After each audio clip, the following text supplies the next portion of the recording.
Buenos días, sean bienvenidos a otra emisión más de las ciencias del deporte. Nuestro tema para el día de hoy es el de los agonistas beta como sustancias prohibidas en el deporte. Para abordar este tema nos acompañan los doctores Iris Suen Hernández Hernández y Eric Pérez Ramírez. Hola, ¿cómo están Iris y Eric? ¿Cómo están? Hola, ¿qué tal, Jaime? Qué gusto saludarlos. Hola, buenos días, Jaime, Eric. También me da gusto saludarlos. ¿Estamos bien? Espero que todos ustedes también. Seguro que sí, muchas gracias. Pues Eric y esta Iris ya han participado en este espacio. Sin embargo, para quienes no hayan tenido la oportunidad de coincidir con ellos en las otras transmisiones, me voy a permitir presentar brevemente su semblanza. En el caso de Iris Suen Hernández Hernández, estudió la licenciatura en la Facultad de Química, la maestría y el doctorado en el posgrado de Ciencias del Mar y Limnología de nuestra Universidad Nacional Autónoma de México. Ha participado en diversos congresos, ha impartido clases en la Universidad Iberoamericana, asimismo ha impartido talleres en el área de acuacultura. Trabajó varios años como consultora de diversas empresas de alimentos y actualmente funge como docente de la UNAM en la preparatoria número 8 impartiendo clases de química. En el caso de Eric Pérez Ramírez, es profesor interino en el Colegio de Química en la Escuela Nacional Preparatoria número 8 Miguel E. Schultz. Es químico farmacobiólogo, egresado de la Facultad de Química de nuestra universidad, maestro y doctor en ciencias por el posgrado de Ciencias Químicas de esta universidad, con mención honorífica. A lo largo de 10 años como docente ha cursado diferentes diplomados y también cuenta con estudios diversos en diversos diplomados. Es impartidor de cursos a docentes y realizó 2 años de estancia, postdoctoral en el Instituto de Investigaciones en Materiales de nuestra universidad. Ha participado como autor y coautor de 7 artículos científicos indexados. Y pues bien, como sigue siendo una costumbre en nuestra transmisión, iniciaré con una breve introducción antes de cederle la palabra a nuestros invitados. Y pues bien, los agonistas beta, también conocidos como simpático-miméticos, son medicamentos que imitan la acción de las catecolaminas, como la adrenalina y la noradrenalina, al activar los receptores beta adrenérgicos. Estos receptores se encuentran en diversas partes del cuerpo y su activación produce una variedad de efectos, principalmente en el sistema cardiovascular, respiratorio y muscular. Tienen usos médicos para enfermedades respiratorias, enfermedades cardíacas, el embarazo, para retrasar el parto prematuro. Incluso pueden ser utilizados en animales para aumentar el crecimiento y la producción de carne. No obstante, en el deporte se encuentran prohibidos porque mejoran el rendimiento de los deportistas de forma artificial. Pero serán nuestros invitados quienes nos expliquen cómo sucede esto y cuáles pueden ser otros factores secundarios por los cuales estén prohibidos en el área deportiva. Y pues no haciendo más preámbulo, le dejo el micrófono a Iris y a Eric. Adelante. Bueno, pues nuevamente muy buenos días tengan todos y todas. Estimado Jaime, muchísimas gracias nuevamente por esta invitación. La verdad es que se ha convertido en un placer, un excelente hábito. Tanto Iris como un servidor de ustedes, pues están siempre muy agradecidos de que compartamos estos minutos de reflexión en donde la ciencia, la medicina y el deporte se dan cita para platicar de estos temas tan diversos y tan importantes. Como nuestro anfitrión Jaime ya lo platicó, el día de hoy nos vamos a dedicar a hablar un poco acerca de los agonistas de tipo beta 2 que ya escuchamos o ya nos han anticipado un poco algo acerca de su función farmacológica, y vamos a platicar cuál es esta pues discusión o cuál es este tema en donde la medicina va a participar para orientarnos y poder resolver una cuestión respecto a si estos representan una ventaja o no en el juego limpio. Para poder, pues, conversar con ustedes a forma de un breve, muy breve resumen, aunque Jaime creo que ya lo dijo muy, muy bien, pues estas sustancias y en general las sustancias que tienen una actividad biológica, pues representan una situación que debe de tenerse en cuenta, sobre todo en las justas deportivas, sobre todo cuando estas pueden ser relacionadas con algún tipo de ventaja de los deportistas. Específicamente, cuando nosotros definimos los límites permisibles para el uso y no el abuso, es cuando entonces empezamos a hablar acerca de estos criterios que nos permiten, pues, obtener estas herramientas, estas sustancias, como elementos que son de fin terapéutico. Vale la pena comentar que en específico en los agonistas de tipo 2, pues el reto es un reto médico respecto al diagnóstico y saber cuándo se deben de usar, analítico respecto a cómo los debemos de detectar, qué tipo de muestras y cuáles son las técnicas más modernas para poder hacer esta medición, ético y normativo para saber cuándo los atletas, los entrenadores y las organizaciones deben de observar estos casos con cuidado. Les platico entonces que en los próximos minutos vamos a comentar justamente cuál es el valor y la importancia de observar estos retos y sobre todo nos vamos a enfocar en el impacto que tienen pues estos medicamentos en la medicina del deporte.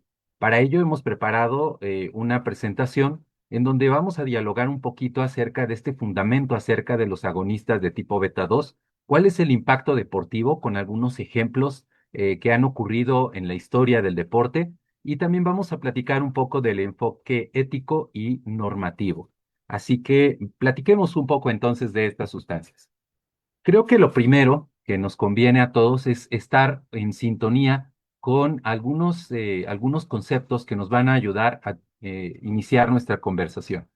La Agencia Mundial Antidopaje, en su Código Mundial Antidopaje actualizado al 2021, nos ofrece dos definiciones que son muy valiosas para el tema que estamos discutiendo el día de hoy. La primera es el dopaje. El dopaje se define como la comisión de una o varias infracciones de las normas antidopaje, según lo disponen los apartados del 1 al 11 del artículo 2 de este mismo código. Ahora nos preguntaríamos cuáles son estas posibles infracciones. Son 11 y son las que les presento a continuación. La primera, que está definida al artículo 2, es la presencia de sustancias prohibidas en una muestra.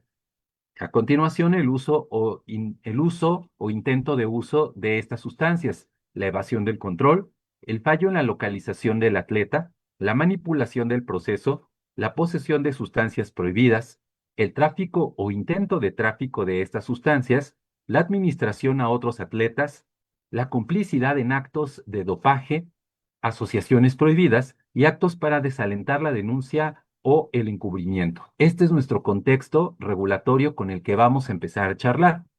También es importante señalar que la Agencia Mundial Antidopaje posee un documento muy rico respecto a aquellas sustancias que se encuentran prohibidas. Este documento actualizado al 2023 nos va a dar justamente esta lista de sustancias en las cuales debemos de reparar y tener cuidado y hacer una reflexión acerca de su uso y su abuso.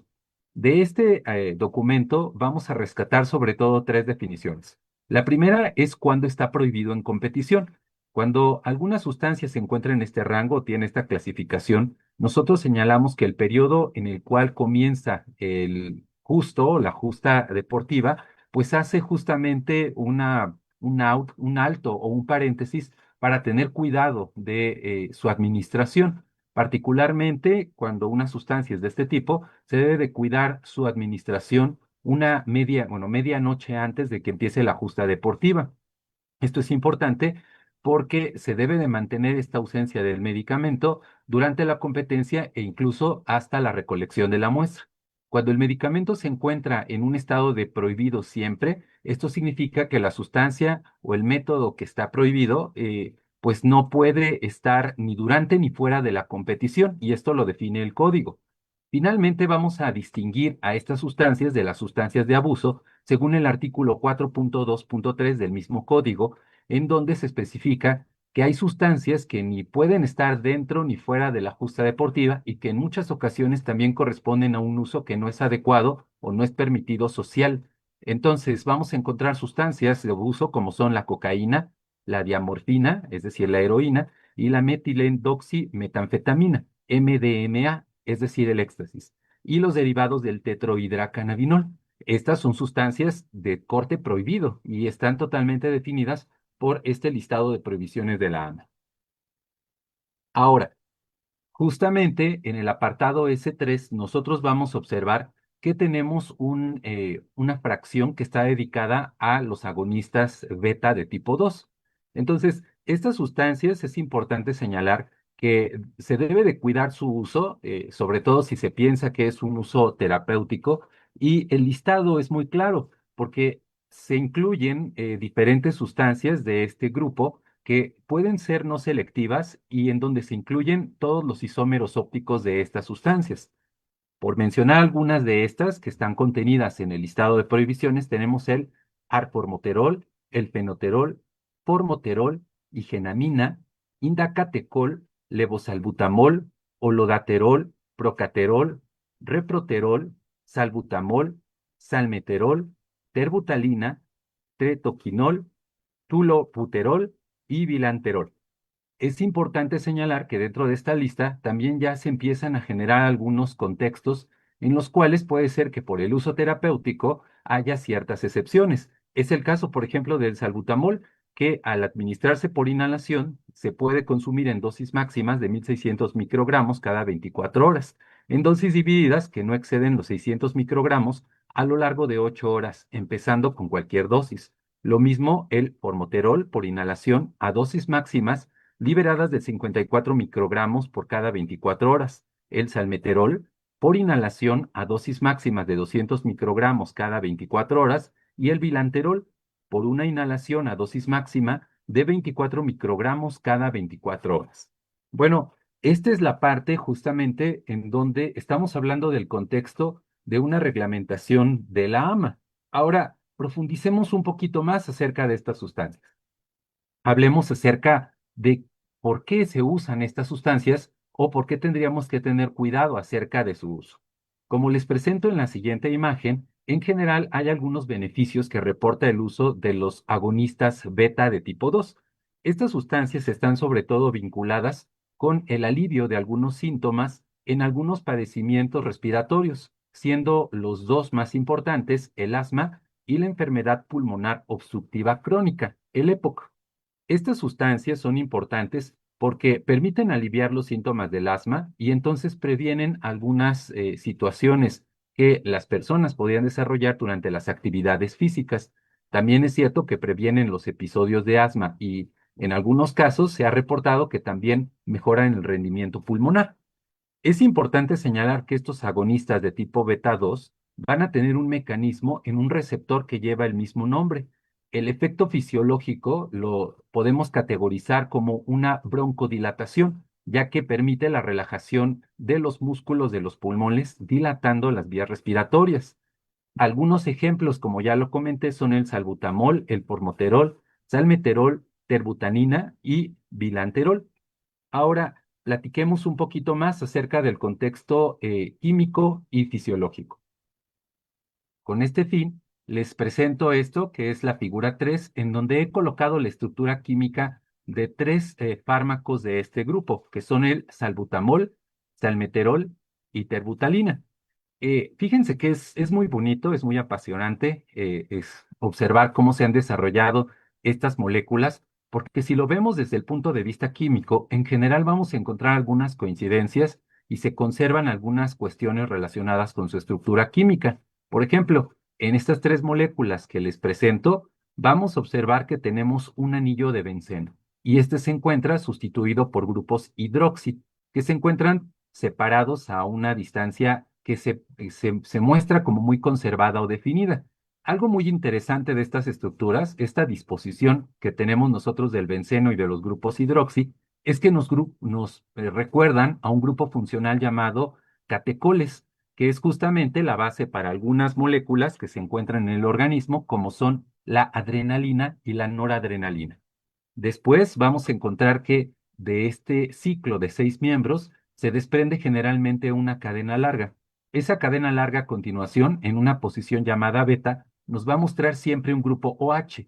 Ese grupo OH es muy importante para mantener la afinidad con el sitio de unión que tienen estos fármacos hacia los receptores o proteínas donde, que se van a mantener como su sitio, ¿no? Donde van a tener esta afinidad o esta unión química. Luego vamos a encontrar que hay un carbono que al menos en este grupo de sustancias no va a tener algún sustituyente. Eso es importante porque va a regular justamente la duración del efecto. Y otra cuestión que es característica para estos fármacos es que vienen acompañados de una amina. La amina generalmente viene acompañada por una cadena de carbonos que puede ser sustituida, como es el caso del tert-butil, en el caso del salbutamol y la terbutalina, y también puede ser que encontremos grupos no polares, como son el éter y el benceno, en el salmeterol. Entonces, fíjense que incluso un poco hablando del estado del arte de estas sustancias, nosotros ya tenemos justamente caracterizados estos sitios y las distancias en las cuales se pueden formar estas interacciones polares y no polares para mantener una afinidad y un efecto sobre el sitio en donde van a ejercer su acción. Justamente hablando acerca de este sitio, les presento abajo la figura 4. Esta figura 4 es muy interesante. Esa línea como azul que ustedes ven ahí es un esquema que trata de representar cuál es este tipo de receptor.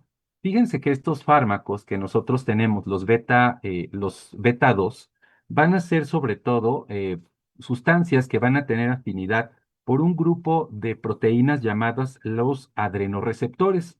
Los adrenoreceptores, pues son una familia de proteínas que se dice que tienen 7 dominios. Es por eso que ven ustedes esos numeritos romanos en la parte inferior.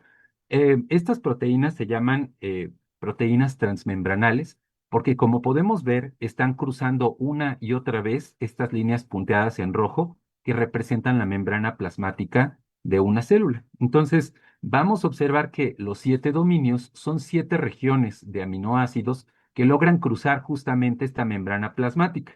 Vamos a observar que en la parte exterior y en la parte interior se forman 3 puentes que van a permitir que se unan los 7 dominios. En la parte externa de la proteína tenemos un extremo que se llama el N-terminal, que es la parte de la proteína en donde tenemos el grupo amino. Vamos a observar que ahí hay algunos sitios de glucosilación, mientras que en el otro extremo de esa línea azul, lo que ustedes pueden observar es el otro extremo que llamamos el C-terminal, en donde se encuentra el grupo carboxilo. Entonces, es interesante porque particularmente en esta sección vamos a encontrar que se encuentra la actividad o se va a desencadenar la actividad biológica. Y bueno, seguramente ustedes me preguntarán, oye, Eric, y todo eso que está ahí, esos 3 medicamentos al menos, ¿dónde estos 3 fármacos, perdón, ¿dónde se van a unir? ¿En qué sección? Pues fíjense que realmente estos fármacos van a tener una unión en sitios o segmentos transmembrana, es decir, tienen que conservar al menos algunas propiedades que les permitan unirse a esta parte de las proteínas. Vamos a observar que una vez que estos fármacos interactúan con las proteínas, estas cambian su conformación, es decir, no se van a conservar, se conserva la estructura, pero vamos a observar que su distribución cambia. Hay algo que cambia en la forma de esa proteína. Ese cambio va a desencadenar que en el extremo C terminal de nuestra proteína, se active una proteína llamada GS, que es una adenilato ciclasa.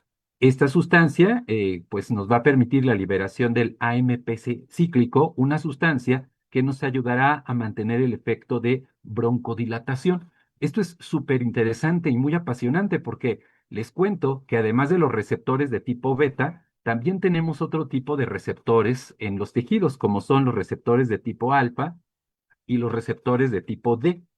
En general, específicamente los receptores beta 2, vamos a encontrar que se encuentran en el músculo liso respiratorio, uterino y vascular.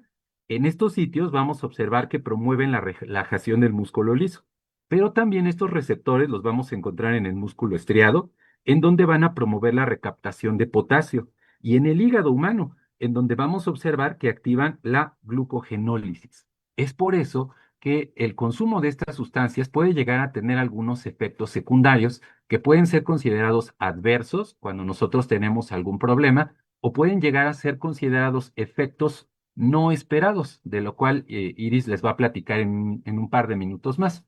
Ya para terminar esta parte, voy a compartir un video para que pongamos y centremos toda esta información en el del uso de estos beta bloqueadores. Permítanme.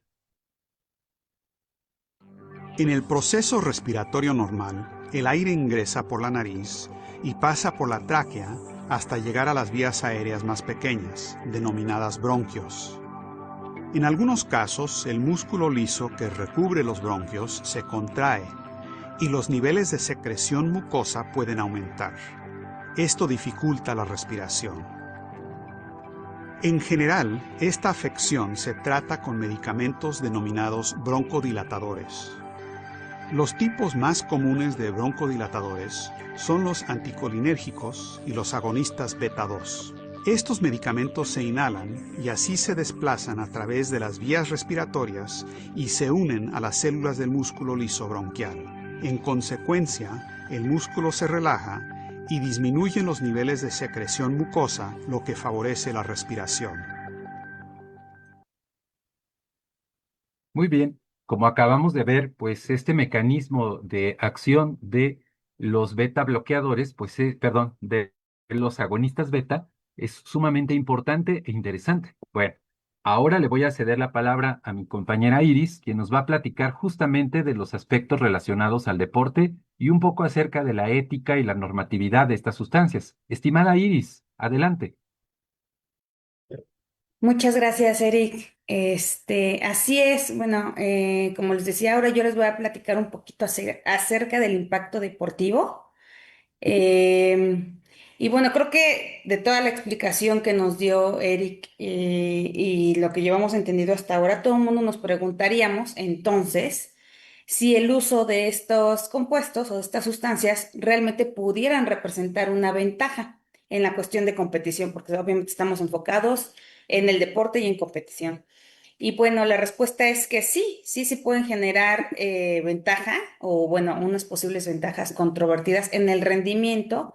Obviamente esto va a depender de la sustancia, de la dosis y del contexto, es decir, en qué competición, frente a cuántos competidores, las circunstancias en tal cual de la competencia y demás, pero sí.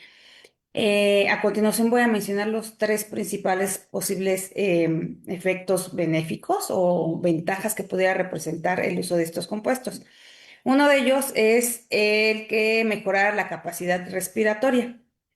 Así como nos ha estado comentando previamente Eric anteriormente, este tipo de compuestos, los agonistas beta 2, en específico ejemplos muy comunes o de los más utilizados como el salbutamol o el formoterol, después de toda esta explicación bioquímica muy padre, queremos recapitular que son broncodilatadores, o sea, de una manera sencilla son broncodilatadores que van a aumentar el flujo de aire en los pulmones, así como el videíto que acabamos de ver, lo cual podría beneficiar a los deportistas en disciplinas que sean de resistencia. Ejemplos de disciplinas de resistencia son el ciclismo, el atletismo y la natación, en donde los deportistas obviamente están sometidos a pruebas de alta resistencia, ¿no? Entonces, obviamente el uso de estos broncodilatadores pudiera aumentar el flujo de del aire en los pulmones y representar una ventaja. De hecho, inclusive existe o encontré que hay un estudio o una investigación que sugirió que el salbutamol en específico, en altas dosis, podría representar o mejorar un rendimiento en atletas con asma. Estos ya son estudios comprobados, ¿no? Otro estudio, o más bien otro efecto que también se atribuye al uso de este tipo de compuestos es un efecto anabólico en dosis altas. Esto en específico encontré una fuente en donde estudios en animales mostraron que dosis elevadas, obviamente dosis elevadas, ¿no? De agonistas beta 2, en específico la terbutalina, pudieran tener efectos similares a los esteroides anabólicos. En emisiones anteriores habíamos comentado que los esteroides anabólicos, uno de sus efectos es que podían aumentar la masa muscular. Al aumentar la masa muscular, obviamente hay un efecto benéfico y pudiera ser una ventaja respecto a otros competidores. Aquí sí nada más voy a hacer la anotación que estamos hablando de dosis elevadas, pero que ya se comprobó con este estudio que sí pudieran llegar a tener este tipo de efecto anabólico. Más adelante vamos a hablar justamente de las dosis o a recapitular un poquito acerca de las dosis que son permitidas por la AMA y bueno, si entraría o no en este caso esta ventaja en cuestiones de anabolismo. Y finalmente el enmascaramiento de la fatiga. En competición, ciertos agonistas beta-2 pudieran actuar como estimulantes leves. Si actúan como estimulantes, van a reducir la percepción del esfuerzo o del cansancio. Entonces, sí pudieran tener también un efecto respecto a la fatiga, al sentimiento, al enmascaramiento de la fatiga. Siguiente diapositiva. Ok, en cuanto a los límites permitidos por la Asociación Mundial Antidopaje, les hice un pequeño cuadrito en donde vamos a resumir las dosis máximas emitidas, el tipo de sustancia, las vías por las que pueden administrarse estas sustancias y si se requeriría de un AUT. Un AUT, se preguntarán qué es una autorización, así por sus siglas, de uso terapéutico. O sea, es un documento, que avala y que es emitida por personal médico para justificar el uso de ciertas sustancias por los atletas. Como ya mencionó Eric, este tipo de sustancias que son broncodilatadores específicamente, obviamente estarían permitidos o son necesarios en algunos casos o en los casos de personas que tengan este padecimiento y que los requieran para poder para poder no tener episodios complicados de este tipo de enfermedades, ¿no?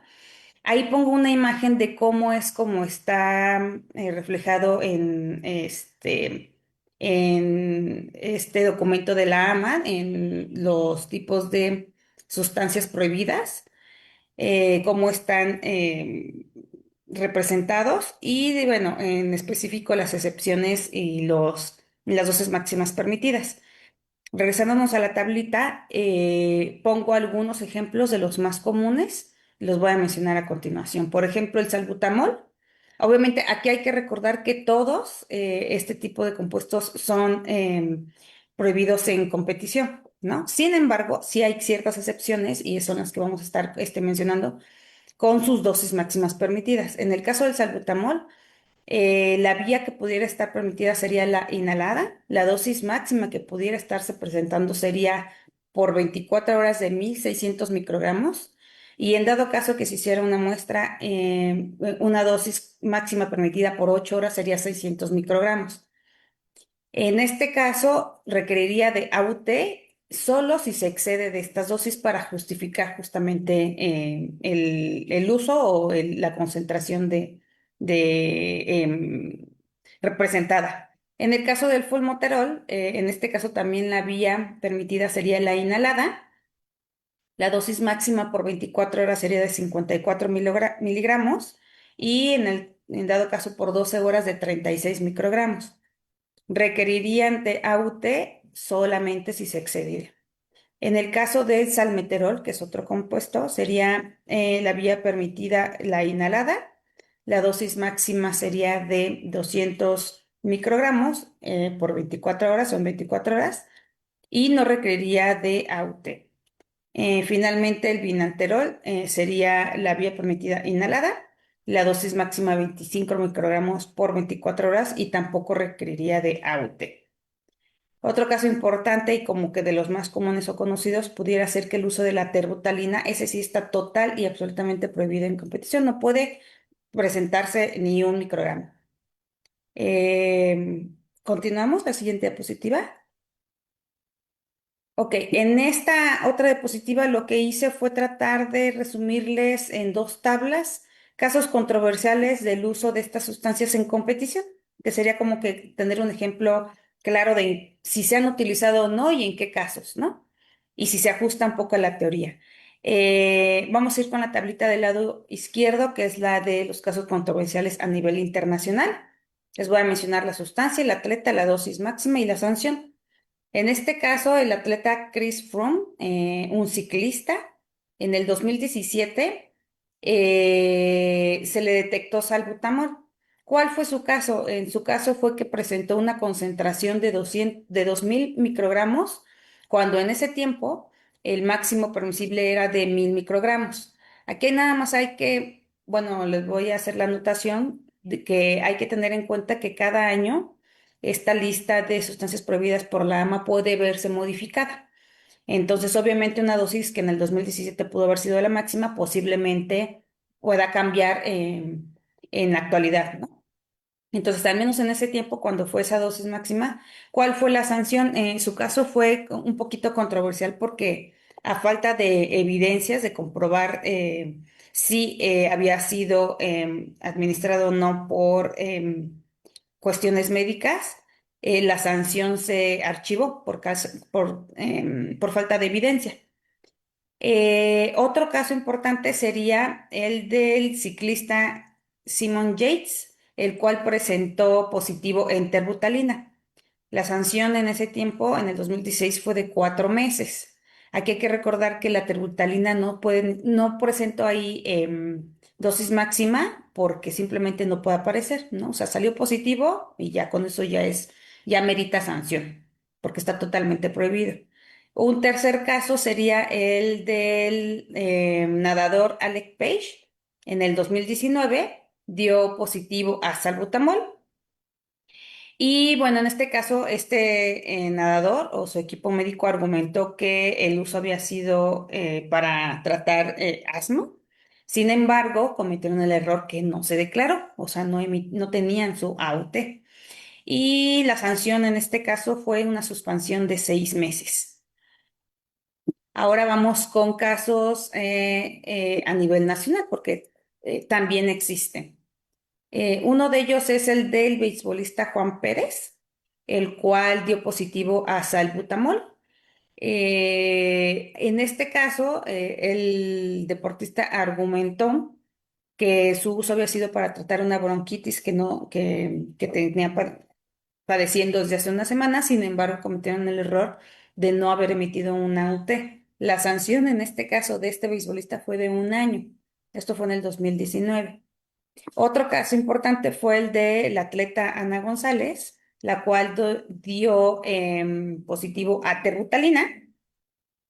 Y recordamos que la terbutalina no debe presentarse. Entonces, al darse positivo, ni siquiera fue una cuestión de concentración. Fue suspendida por 1 año y medio, 18 meses. En este caso, lo que pasó fue que su médico no verificó la lista del AMA. Y finalmente el formoterol del ciclista Luis Mendoza, en donde excedió la dosis y su suspensión fue de 6 meses. Aquí, por ejemplo, algo que es un poco curioso es que no en la cuestión de, al menos de estos 3 casos a nivel nacional, en el caso del beisbolista Juan Pérez y que tomó el salbutamol en jarabe, o sea, por vía oral, y de la atleta Ana González por inyección, o sea, hasta pareciera, porque la lista es muy fácil y muy sencilla de leer, y así con lo que estamos presentando, para entender más o menos concentraciones máximas y las vías de administración. Aquí sí, la verdad, yo creo que en el caso del deportista pudo haber sido más no, bueno, en ambos casos, del beisbolista, perdón, y del atleta, que no tuvieron realmente un apoyo de este médico pues adecuado, ¿no? Porque en el caso de la terbutalina fue aparte del atleta por inyección. Entonces no pudiera ser que su médico no le hubiera dicho, está totalmente prohibido y aparte por inyección. No, todavía hay otros agonistas que la única administración que se pudiera justificar es por vía respiratoria inhalada, pero por inyección ninguna. Entonces, aquí un totalmente desconocimiento de las sustancias y de los métodos o las vías de administración. Y igualmente en el caso del deportista Juan Pérez, digo del beisbolista, pues tampoco, ¿no? O sea, no tuvo un apoyo de parte médica en que no podía tomar vía oral el salbutamol para su bronquitis. Parecieran cosas muy sencillas, muy triviales, pero son cosas que sí tendrían que tener como en cuenta los deportistas para no caer en este tipo de sanciones, ¿no? Continuamos con la siguiente diapositiva. Ok, y bueno, vamos a hablar un poquito también acerca de cuáles serían los métodos de detección de este tipo de compuestos. cuáles serían las muestras utilizadas y de una manera sencilla y breve mencionar cuál sería el proceso de solicitar un AUTE en México, al menos, ¿no? Bueno, ¿cuáles serían el tipo de muestras normalmente utilizadas? Serían dos principalmente. Una sería en orina, que es la principal muestra para el análisis de este tipo de compuestos. Y la otra sería en sangre, para casos muy específicos de detección en plasma o para confirmación, ¿no? La presencia de estos compuestos. Para la común es la orina. ¿Cuáles serían las técnicas más utilizadas? Como hemos mencionado en otras ocasiones, sería una de ellas la cromatografía líquida de alta resolución con espectrometría de masas. ¿Cuáles son las sustancias que detecta este tipo de técnica? Pues realmente como todas, ¿no? Formoterol, salmeterol, clenbuterol, terbutalina. ¿Cuál es la peculiaridad de esta técnica? Que permite detectar múltiples compuestos simultáneamente, ¿sale? Entonces pudiera ser no solo un tipo de agonista beta 2, sino si existieran dos o más. Otro tipo de técnica para detectar estos compuestos sería la cromatografía de gases acoplada a espectrometría de masas. Igualmente, todos los agonistas todos pueden ser detectados, pero ¿cuál sería la peculiaridad de esta técnica? Que pudiera detectar los beta agonistas eh, que sean volátiles o termoestables. Una tercera técnica sería la cromatografía líquida acoplada a espectrometría de masas de alta resolución. Y bueno, esta sería en específico las sustancias que estaría determinando o detectando serían nuevos metabolitos o compuestos modificados. La peculiaridad de esta técnica es que se utiliza justamente en laboratorios antidopaje avanzados para las nuevas sustancias que estuvieran involucradas o que estuvieran determinadas como compuestos no permitidos, ¿no? Y que todavía no estuvieran como en consideración. Esta técnica sería la ideal para poderlos detectar. Y finalmente otro ejemplo serían el uso de inmunoensayos. ¿Qué sustancias va a detectar? Todos los agonistas. Sin embargo, necesitaría un método de cribado preliminar. Y la peculiaridad sería que aunque tiene una menor especificidad que las técnicas anteriores, sí sirve para o es más útil para muestras o para muestras masivas, para pruebas masivas, ¿no? Entonces sería como una prueba preliminar que serviría y después cualquiera de las otras técnicas para una confirmación mucho más específica. Finalmente, ¿cuál sería el proceso para solicitar un AUT en México? Es muy sencillo, ¿no? Un primer paso sería verificar si el medicamento está prohibido o no. Esto en la lista es muy sencillo también verificarlo. El paso número 2 sería reunir ya sea la receta, el historial clínico y la justificación médica. El tercer paso sería enviar la solicitud, en este caso a la CONADE. Y el cuarto paso sería pues esperar la respuesta, ¿no? Que teóricamente la respuesta se da en 20 días hábiles. ¿Cuál es la documentación que se requeriría? Un formato de solicitud, el diagnóstico médico y el detalle del tratamiento. Aquí nada más voy a hacer como una anotación de que en sí estos pasos parecerían muy sencillos, ¿no? Pero cuando me puse a investigar los casos de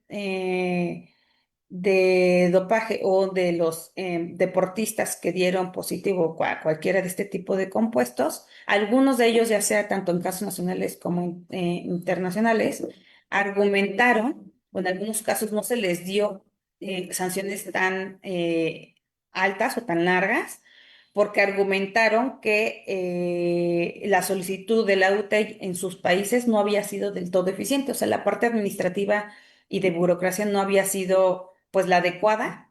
Entonces, por ahí en algunos deportistas que tenían esta justificación por cuestiones médicas, o no habían solicitado no les habían emitido el AUT con buen tiempo, o se les había caducado, o estaban en trámites, o cualquier aspecto que tenía que ver más con una parte administrativa cuando ellos sí intentaron justificar su uso, ¿no? Entonces, esto también podríamos como considerarlo, que no todo estaría dentro de manos de en sí, los deportistas o la parte médica, sino también toda esta parte burocrática que a la hora de una competencia, pues también se toma en cuenta. Siguiente diapositiva. Bueno, con esto le voy a dar un poquito la palabra a Eric para que nos ayude a dar nuestras conclusiones preliminares y con esto estaríamos terminando. Bueno, como ya nos comentó Iris, pues realmente es un tema que no se agota. Definitivamente estos minutos que ustedes nos han acompañado y nos siguen en esta transmisión, pues seguramente les ha causado curiosidad el tema, esperemos que así sea, porque es un tema muy vasto y muy rico en donde pues este primer acercamiento a esta información seguramente nos genera como más incertidumbre acerca, sobre todo de los casos de controversia.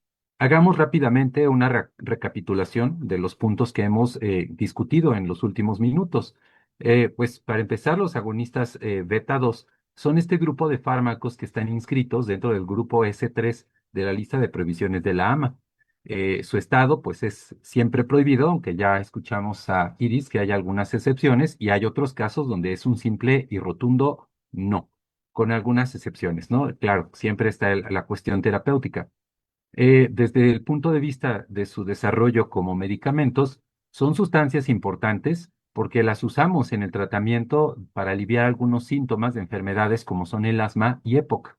También vamos a observar que los agonistas de tipo beta 2 pues van a tener una estructura química muy bien definida y esta guarda una relación directa con su sitio de acción y su sitio de unión, que está relacionado con los receptores que llevan el mismo nombre, beta 2 y que van a terminar su interacción con una proteína G que va a ser el puente para que inicie la respuesta broncodilatadora. Es importante señalar que estas sustancias, en este estado del arte, en la actualidad, en su desarrollo, pues siguen cambiando se siguen produciendo moléculas. Vamos a observar que desde el punto de vista de la forma farmacéutica, Iris ya lo comentó, hay una variedad y una amplitud muy rica, aunque generalmente terminan siendo sustancias que se van a dosificar a través de alguna forma que permita la inhalación. Entonces, esa también va a ser una característica general de este grupo de sustancias. Eh, Estimada Iris, ¿tú gustas, por favor, completar también esta lista de resumen que estamos generando? Sí, sí, claro, Eric. Y bueno, un aspecto más en cuestión de nuestra resumen y para concluir un poquito el tema es que el establecimiento de las dosis del uso terapéutico permite trazar límites claros para los AUTs y las determinaciones en el laboratorio. Las dosis adecuadas, obviamente, del uso de estos fármacos y su uso terapéutico son un punto de reflexión para discutir si hay un uso ético y distinguirlo de otros usos que puedan causar controversias en las justas deportivas. Esto quiere decir del que si el uso en justas deportivas puede estar justificado totalmente por tener algún padecimiento o en qué casos se estará utilizando justamente como para tener algún tipo de ventaja, ¿no? Y entonces, con esto entraría yo a la pregunta y para el público, abrir un poquito la pregunta de cómo debería de equilibrarse justamente esta parte del derecho a la salud, en el caso de los deportistas que tengan algún padecimiento, con las normas antidopaje que emite la AMA en cuestión de aspectos deportivos. Aquí entraría justamente cómo podríamos equilibrar, ¿no? El que los deportistas por derecho de salud y por querer tratar un padecimiento pudieran utilizar o no el uso de estas sustancias y hasta qué punto estarían o no contraponiéndose a las normas del antidopaje. Y con esto más o menos dejando esta pregunta abierta a ver si alguien pudiera dar su opinión o tuviera alguna duda respecto a esto, dejar esta pregunta a nuestro público para poder cerrar el tema. Con esto te Sí. agradecemos, Jaime, y quedamos atentos. Muchas gracias, Iris. Muchas gracias, Eric. Sí, nos quedaría todavía tiempo para algunas preguntas. Respecto precisamente a esto que estabas comentando del derecho a la salud para los deportistas que pudieran sufrir de asma. No sé si tanto EPOC, pero porque ahí en esa cuestión no tengo mucho conocimiento médico si haya más casos. He escuchado mucho respecto al asma, pero hay posibilidad de que a través de lo que habías comentado del AUT, de la autorización de uso terapéutico, puedan optar por una sustancia que sí les permita ir tratando ese padecimiento. Pues lo que pasa es que así como les demostré, bueno, como les mostré un poquito el resumen en las tablitas, existen justamente estas dosis máximas, ahí está el ejemplo, permitidas, ¿no? O sea, por ejemplo, en este caso, las dos primeras columnas, que sería la del salbutamol y la del formoterol, en este caso, obviamente son broncodilatadores. Están prohibidos, pero cuando sí se requiere la autorización o el AUT por los deportistas, pueden llegarse a presentar estas dosis máximas. No sé si había quedado como claro o no. O sea, hasta 24 horas esta dosis, ¿no? O hasta 8 horas otra dosis, cuando se estuvieran haciendo estas determinaciones en competencia. Sería la única manera en la que se estuvieran pudiendo justificar. O sea, sí están permitiéndose su uso porque obviamente padecen estas enfermedades, pero hasta esta dosis máxima, ¿no? Obviamente ahí también entraría, les digo, esta parte de si es aún utilizando esas dosis, eso referiría una ventaja respecto a los otros deportistas, porque al fin y al cabo están utilizando estos medicamentos para poder desobstruir o poder relajar sus vías respiratorias, ¿no? Poder dilatar. Sí están permitidos solo en estos casos y como les comentaba en los otros casos. La única dosis permitida sería la vía inhalada y en estas concentraciones máximas solamente justificando su uso. En el caso de las sanciones tanto nacionales como internacionales que les mostré en el otro cuadrito, lo que les decía de los nacionales, ahí estaba un poquito como y en todos, en los otros casos también, un poco contradictorio el uso, ¿no? O sea, ni siquiera el uso no fue justificado, no fue supervisado por la parte médica, porque ni siquiera fue por la vía inhalada, en la que únicamente podía ser, en el caso del salbutamol, por ejemplo, en el beisbolista, permitida, ¿no? Lo que lo consumió fue por vía oral, entonces ni siquiera, o sea, dio positivo, seguramente dio dosis muy altas y por vía oral ni siquiera fue vía inhalada. Y en el caso de la atleta Ana González, ahí también, o sea, fue por inyección. Son de las cosas que están principalmente determinadas en la lista esta de restricciones del AMA. Entonces la parte médica ahí sí tuvo un error totalmente, ¿no? O sea, la administración no era ni siquiera ese tipo de administración y obviamente las dosis han de haber sido muy elevadas o rebasando las delimitadas.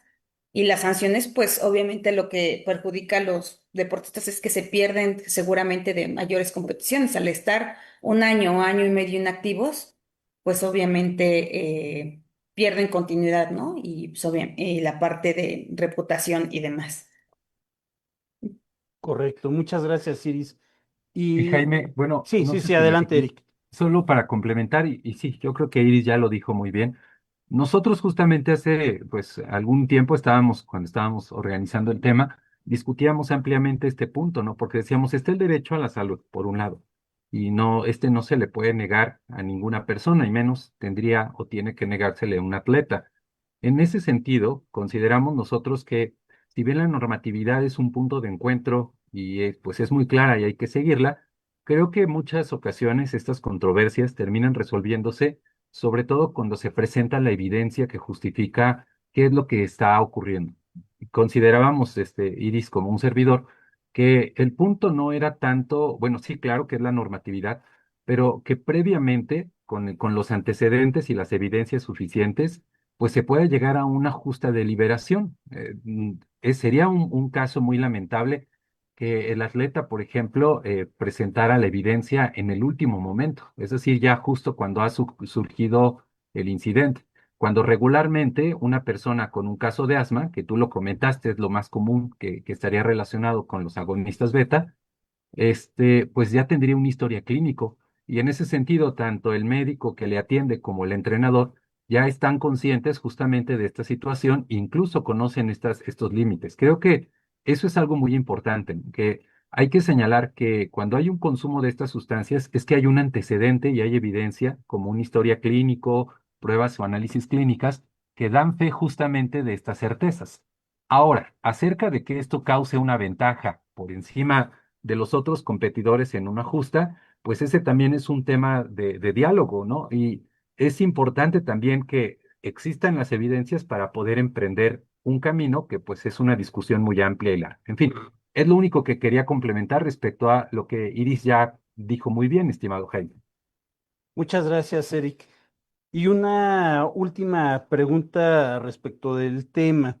Eh, yo había escuchado muchos casos con la situación del clenbuterol, sobre todo en fútbol asociación, con deportistas profesionales representando a México en una competición internacional. ¿Hay alguna predilección por esta sustancia respecto de las otras? Por su duración, me refiero por lo que comentabas, Eric, de que hay algunos de estas sustancias que pueden ser a lo mejor más fáciles de conectar.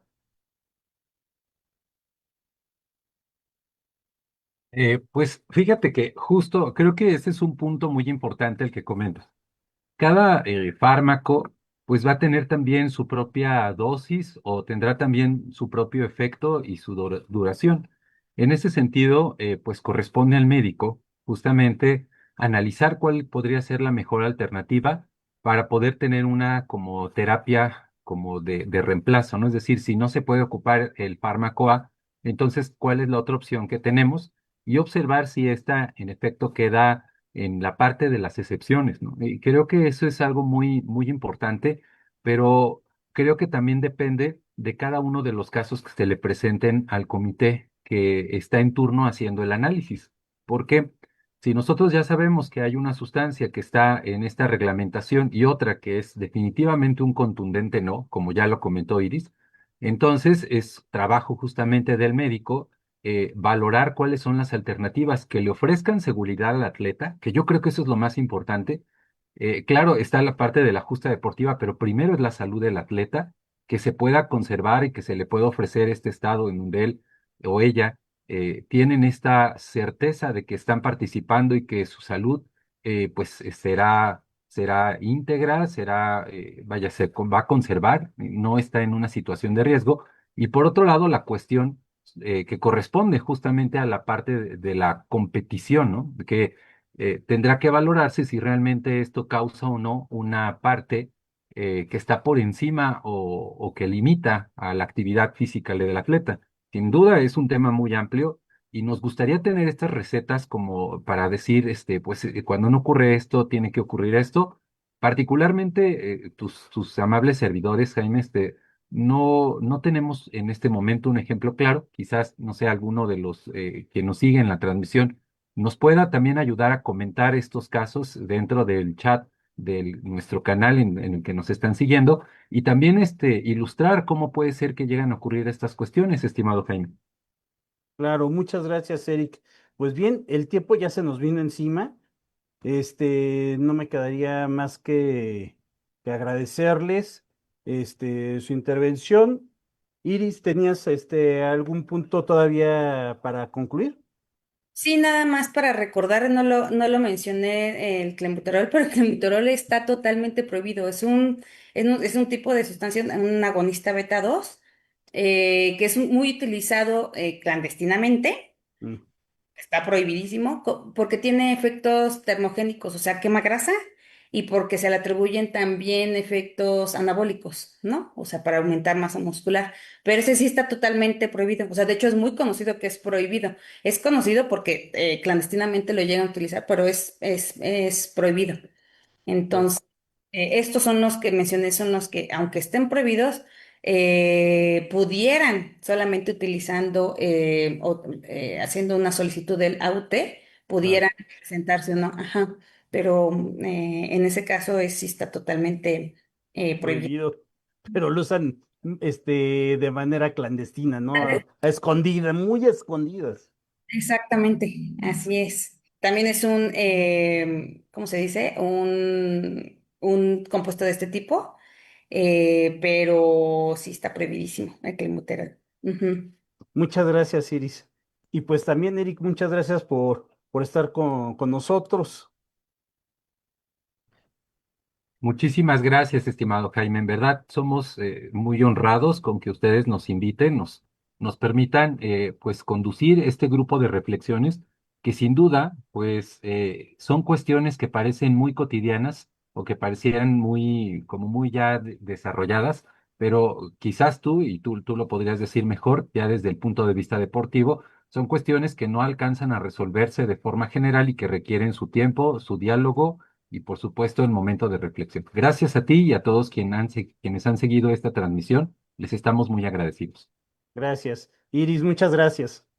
Así es, igualmente, muchas gracias a usted.